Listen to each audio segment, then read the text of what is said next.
Well, Karate Kid Legends is out, and I gotta tell you, after sitting through it and pondering it on the drive home, it kind of feels like the advertisements lied to me. This was directed by a guy who's mainly known for his television work, Jonathan Entwistle, and it stars Jackie Chan and Ralph Macchio, sort of, for like half the movie. No, your main character is actually a kung fu prodigy named Li Fong who learned under Mr. Han, his uncle. And after moving to New York City with his mother, he struggles to let go of the past as he tries to fit in with his new classmates.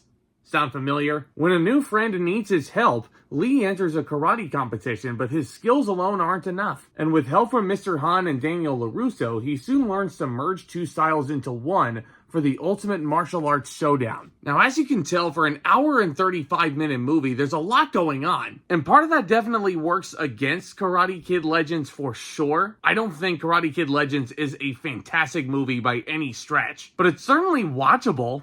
I definitely feel like Legends knows what it is. It takes a while for it to figure out what the it is, because the first half of the movie I actually found really compelling. Even though a lot of the formula is there from the original Karate Kid, a young man who's kind of cocky in his own right. He doesn't really know how he's going to fit into a new environment. He's moving from one side of the world to the other, just like Jaden Smith did in the Kung Fu Kid, which, yes, I'm still going to call it the Kung Fu Kid because that was a very blatant cash grab to name it the Karate Kid, even though Jackie Chan is teaching Jaden Smith Kung Fu. Another rant for another time. But speaking of Jackie Chan, I actually do feel like he's one of the strong points of this movie, although he's given a lot more comedic leeway when it comes to his dialogue, especially as compared to his first appearance as Mr. Han 15 years ago, where he is a very, very troubled human being. And I feel like part of that is to match the cheese of what the original Karate Kid was with Daniel LaRusso, played by Ralph Macchio.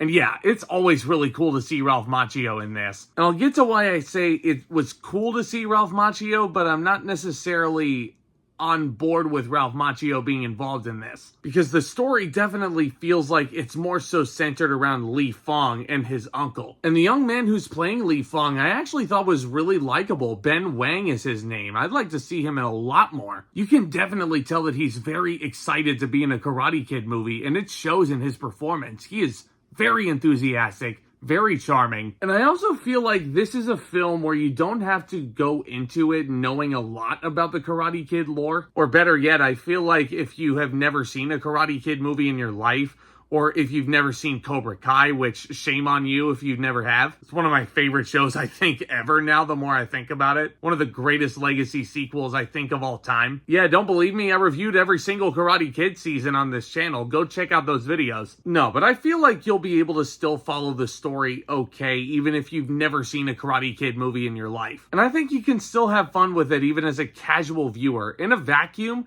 Karate Kid Legends is fun enough. Now, here is where my issues start to come in, especially as a hardcore Karate Kid fan. Okay, first things first, Ralph Macchio does not need to be in this movie. I think he's even said in press interviews promoting Legends that he insisted on waiting for this movie to release until after Cobra Kai finished, which I respect that man so much for making that move. But even then, Cobra Kai is an amazing TV show.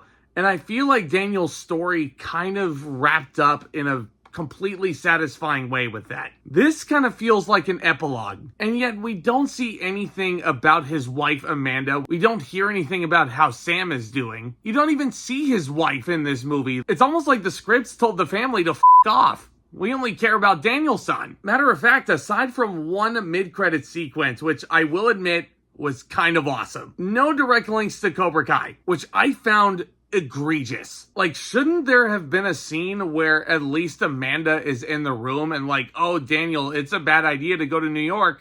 I'm gonna miss you too much. Like, it honestly just felt like production was shoehorning a lot of legacy elements into this movie, and the advertising said that it was going to be Mr. Han and Daniel LaRusso coming together to teach this kid, which I don't even necessarily think is a spoiler. Daniel LaRusso does not show up until there's maybe about 30 to 45 minutes left of the movie, and even then, he's not even really in it that much. So the advertising is kind of lying to you. And this kid, the whole storyline with him being the student, I kind of found a bit baloney. This kid does not need any mentorship at all, especially because the first half of the movie revolves around him teaching the father of his girlfriend. Yeah, he turns out to be this guy's sensei for a boxing match. And believe it or not, of the new characters we got, the girlfriend's father I actually found to be the most interesting, because I thought he was going to be such a raging asshole when you first meet him. He turns out to be a really likable addition. It's crazy, like I wanted more of that story. I wanted that to just be the whole movie. But,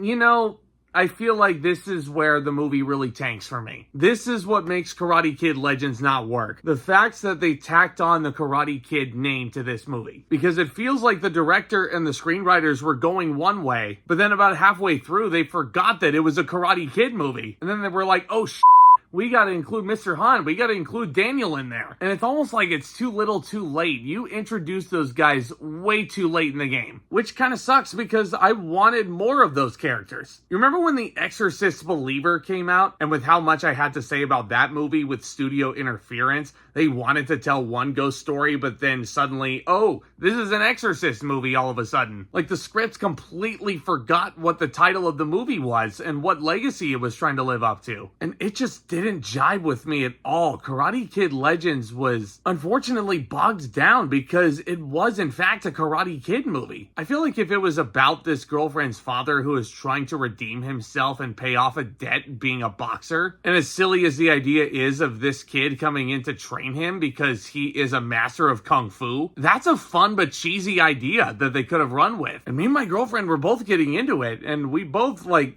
that's the crazy thing about it. In a vacuum, this movie is pretty enjoyable. But as with any great piece of entertainment, you can't write a good script in a vacuum. Because when you think about the ramifications and how this fits with the entire Karate Kid saga, it just feels like a really lazily put together epilogue for Cobra Kai. Which even then, it doesn't even really bother with Cobra Kai that much. So I can't even really say that it's an epilogue to Cobra Kai when it doesn't really care about Cobra Kai. Which again, is egregious, because Cobra Kai is one of the best shows of the modern era, at least of the past decade.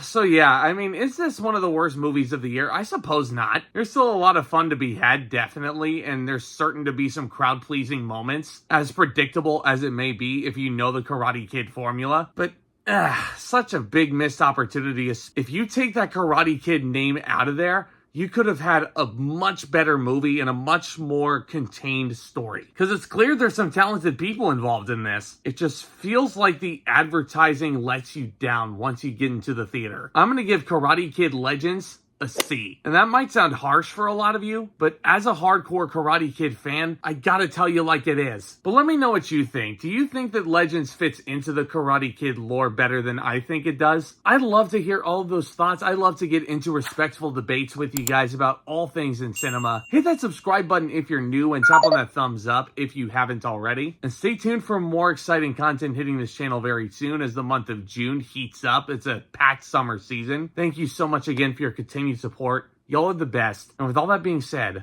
Back Talk commence.